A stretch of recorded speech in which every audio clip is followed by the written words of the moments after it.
Friends, మీకు ఈ video నచ్చితే లైక్ చేయండి, సబ్స్క్రైబ్ చేయండి.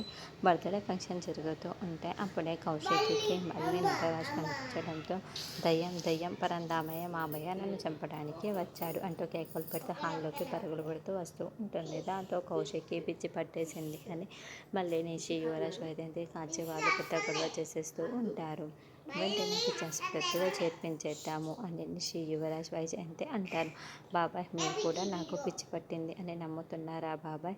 నాకు పిచ్చి పట్టలేదు బాబాయ్, నన్ను నమ్మండి బాబాయ్, నేను నిజమే చెబుతున్నాను అని కౌశికి ఏడుస్తూ చెప్తూ ఉంటుంటే దాత్రి కూడా పక్కనే నిల్చొని ఉంటుంది. అయితే సుధాకర్ మౌనంగా తలదించుకుంటాడు. దాంతో కౌశికి చాలా బాధపడిపోతూ యువరాజ్, పిచ్చి ఆసుపత్రికి ఫోన్ చేయి, నేను జాయిన్ అయిపోతాను అని కౌశికి చెబుతుంది. దాంతో నిషి, యువరాజ్, వైజయంతికి పట్టరాని సంతోషం వచ్చేస్తూ ఉంటుంది.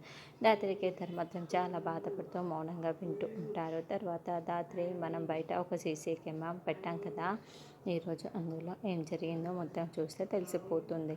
ఇప్పుడు వదిన నిజం చెబుతుందా లేకుంటే అది రమణ అన్నది మొత్తం కూడా అర్థమైపోతుంది. కేదార్ వెంటనే ఆ సీసీటీవీ ఫోటోస్ని మొబైల్లో చూస్తూ ఉంటుంది. అప్పుడే పరంధామయ్య లాంటి వ్యక్తి బాలరాజ్ అక్కడికి రావడం వాళ్ళిద్దరికీ ఆ సీసీటీవీ ఫోటోస్లో కనిపిస్తూ ఉంటుంది. వెంటనే ఆ ఫొటోస్ని తీసుకొని సురేష్ దగ్గరికి వెళ్ళి చూపిస్తూ ఉంటుంది. ఎవరు అన్నయ్య ఇతను అని అడుగుతూ ఉంటే, మా బాలరాజ్ బాబాయ్, మా నాన్న ఇతను, ఇద్దరు కౌల పిల్లలు అని సురేష్ చెప్పేస్తూ ఉంటాడు.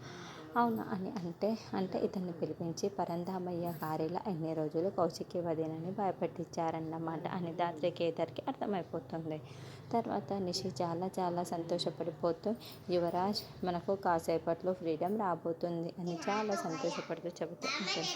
అయితే అక్కడ జాత్రి, కేదార్ అక్కడికి వస్తుంది. బాలరాజు అని తెలుసుకొని బయలుదేరి వస్తూ ఉంటారు. మరి నిషి యువరాజ్కి ఎలా చుక్కలు చూపి